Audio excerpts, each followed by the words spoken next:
est visé par des soupçons de corruption. La rencontre n'était pas prévue à l'agenda new-yorkais alors que se poursuit la 77e Assemblée Générale des Nations Unies.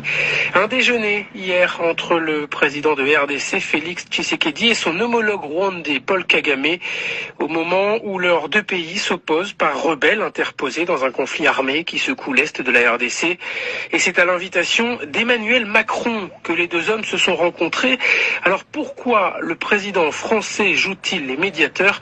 Explication à New York de l'un de nos envoyés spéciaux, Christophe Beaubouvier. Si Emmanuel Macron joue les facilitateurs dans ce dossier, c'est parce qu'il préside tout ce mois de septembre le Conseil de sécurité de l'ONU et parce qu'il a été directement interpellé mardi à la tribune de l'ONU par Félix Tshisekedi.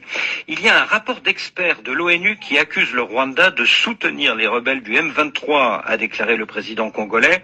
Il faut donc que le pays qui préside le Conseil de sécurité, sous-entendu la France, distribue ce rapport à tous les pays membres du Conseil et en tire les conclusions qui s'imposent, a ajouté Félix Tshisekedi sur un ton très offensif.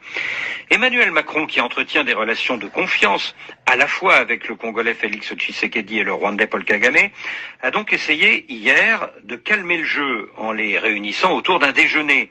À l'issue de cette rencontre, les deux chefs d'État africains sont convenus d'agir de concert pour obtenir au plus vite le retrait des rebelles du M23 de la zone de Bunagana qu'ils ont conquise il y a 3 mois. Cette rencontre suffira-t-elle à régler le problème?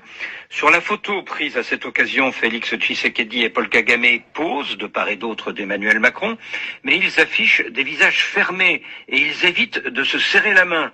Le retour de la paix dans l'est du Congo n'est peut-être pas encore pour demain. Christophe Beaubouvier, New York, RFI. Un rendez-vous annoncé en marge de cette Assemblée Générale.